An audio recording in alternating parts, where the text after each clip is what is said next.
Voilà, on va avoir un partage aujourd'hui et le titre de ce partage, en fait, c'est Par un seul. Pourquoi par un seul? Parce que j'ai reçu, en fait, un message d'un rave, donc d'un rabbin, je vais dire comme ça.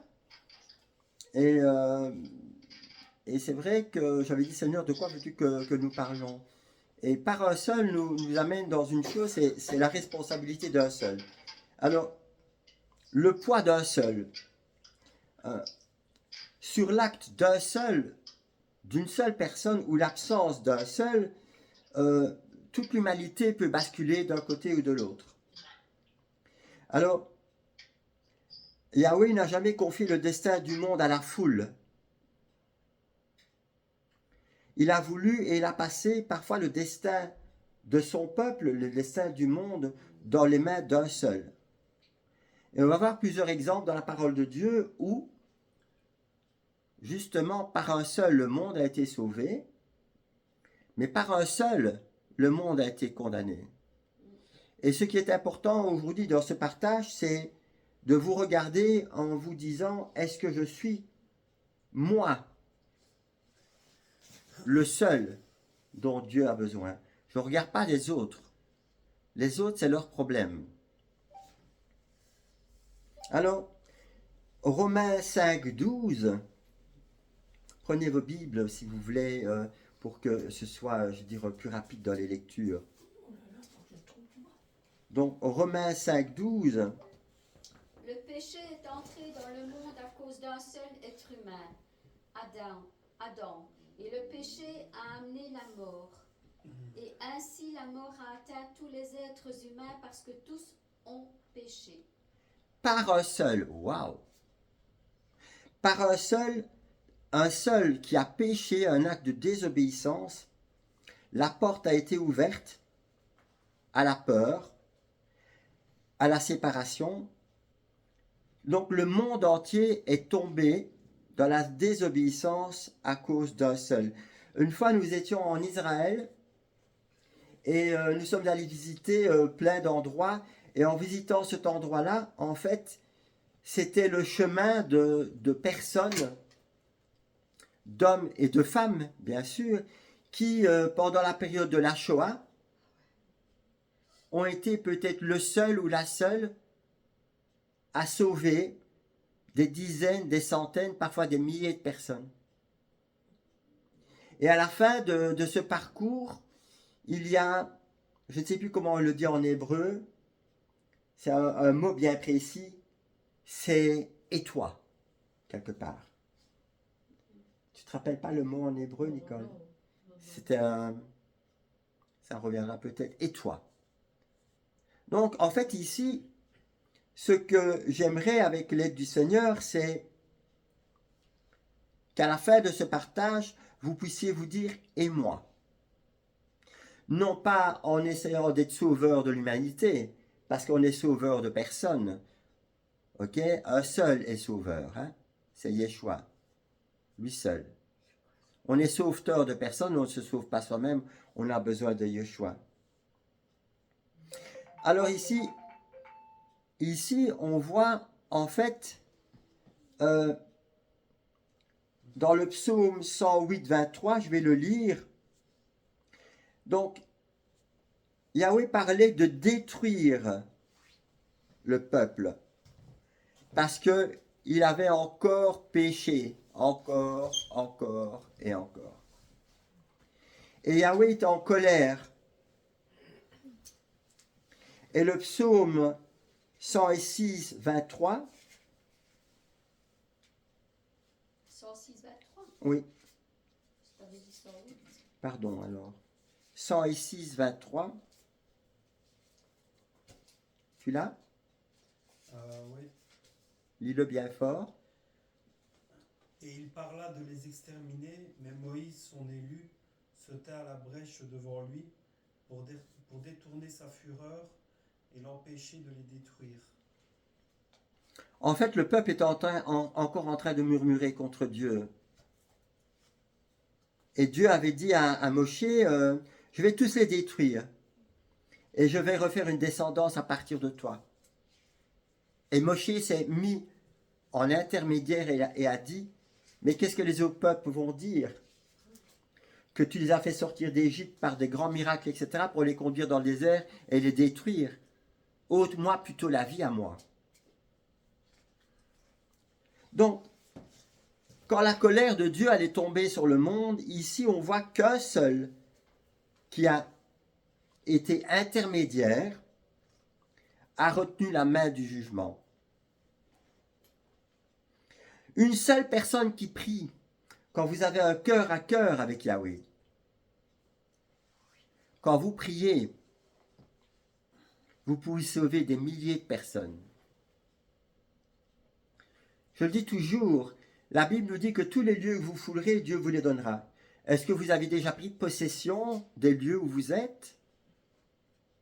Votre quartier, vos lieux de travail, les lieux où vous passez,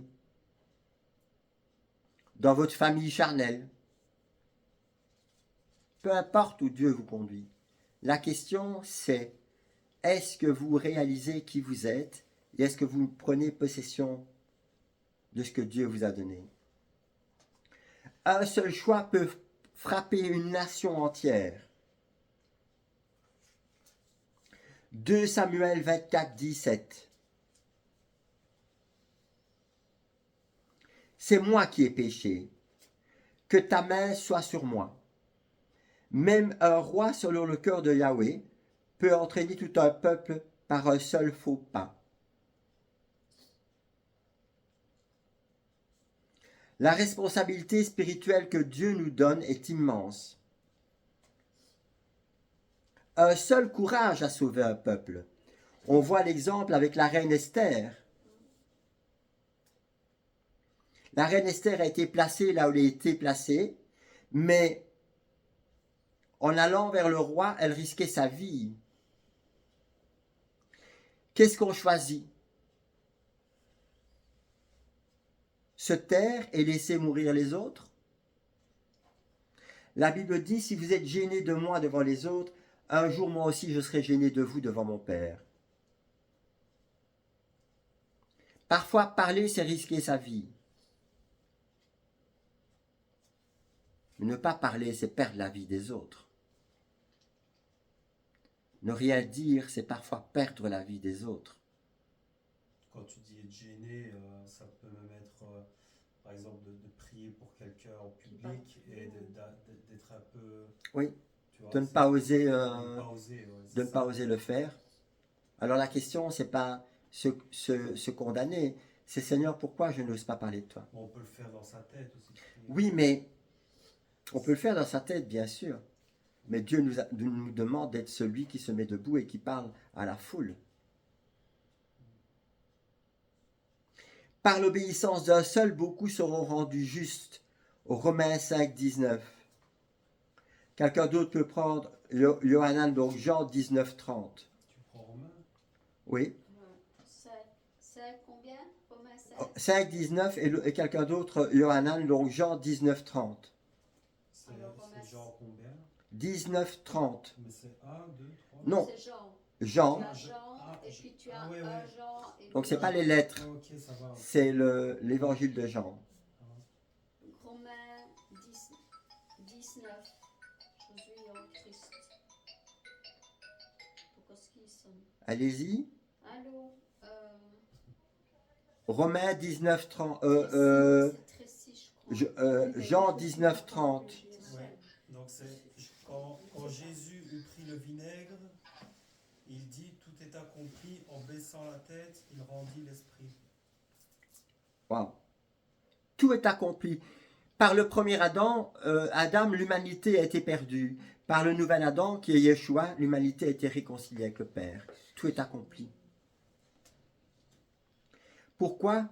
Parce que Yeshua a obéi jusqu'à la mort. Donc c'est laquelle lecture que tu viens de faire?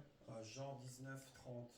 Et Romains 5, 19. Romains 5, 19, c'est par la désobéissance d'un seul, une multitude de personnes sont tombées dans le péché. De même, par l'obéissance d'un seul, une multitude de personnes sont rendues justes. En fait, merci Seigneur parce que tu me fais dire les lectures avant de les lire. La parole prophétique ne dit pas « je ne suis qu'un ». Je ne suis qu'un simple homme. Je ne suis pas capable. Je ne suis pas capable de parler. Je suis gêné. Tiens, tu peux mettre. Je n'ose pas.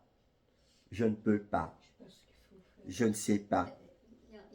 Je n'ai pas étudié. Je n'ai pas fait la théologie. Ce n'est pas mon rôle, etc., etc.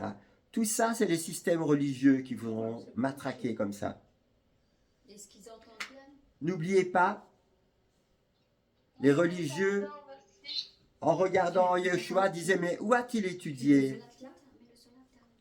D'où lui vient cette sagesse? Son père, sa mère, ses frères et ses sœurs ne sont-ils pas parmi nous? Où a-t-il? D'où est-ce que ça lui vient ?»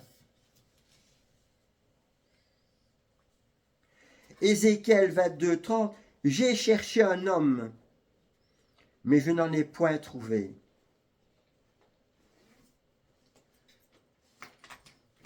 Quand un seul ne se lève pas, une nation peut tomber. Quand un seul obéit, le ciel s'ouvre.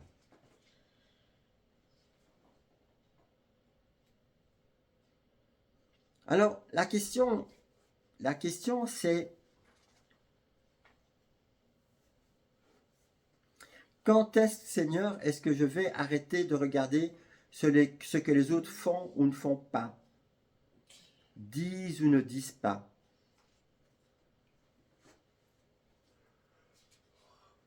Quand est-ce que, Seigneur, je vais me sentir responsable de l'appel que tu as mis sur ma vie?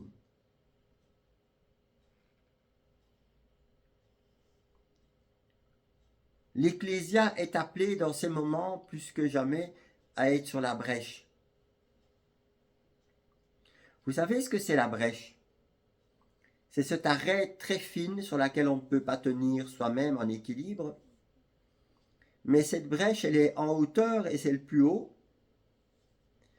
Et on voit de part et d'autre les choses qui se passent. Celles qui sont devant, celles qui sont derrière. Et ça permet justement de se positionner par rapport à la parole. Je pourrais dire une prière. Yahweh, fais de moi cet homme. Fais de moi cette femme qui se tient à la brèche. Que je ne sois pas silencieux par peur, ni passif par confort, mais par obéissance, par amour, Seigneur. Qu'à travers un cœur bien disposé, celui que tu me donnes, ta volonté puisse s'accomplir sur la terre comme au ciel. Amen. C'est un court partage, mais je crois que la parole de Dieu n'a pas besoin d'être brodée, je veux dire comme ça. La parole de Dieu a besoin d'être vécue. L'autre jour, j'étais en train de parler avec une sœur qui me posait des questions par rapport aux réunions.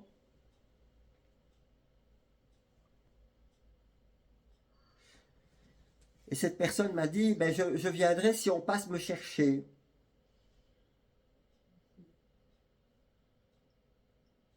C'est déjà beau pas.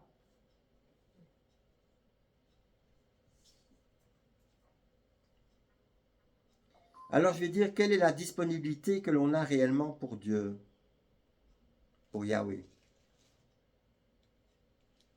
Quelles sont nos priorités ou pas? Moi, je sais que pour des personnes pour qui j'ai prié, parce que j'ai prié, que j'ai pris autorité ou que j'ai intercédé, il y a eu des guérisons, il y a eu des délivrances, il y a eu des résurrections. Et parfois, il n'y a pas eu la mort. Souvent, j'entends, il n'y a plus rien à faire, on n'a plus qu'à prier.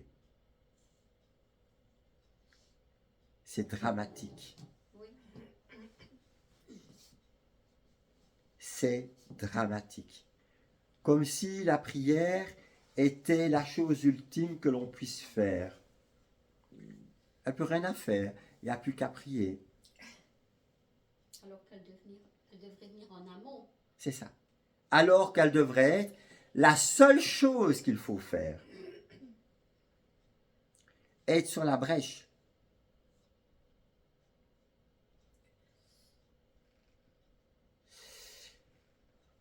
Je vais vous dire que le poids d'une grande puissance entraîne le poids d'une grande responsabilité. Être témoin, et j'en viendrai dans mes partages, souvent on cite les deux témoins, et moi je veux dire que dans la parole, les deux témoins sont bien sûr deux hommes physiquement qui les incarneront, mais c'est aussi la première alliance qui est Israël, et la seconde alliance qui est l'Ecclésia.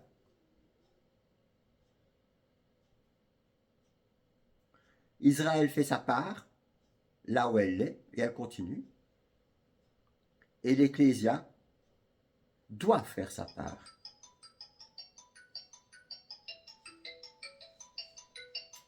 Je ne sais pas.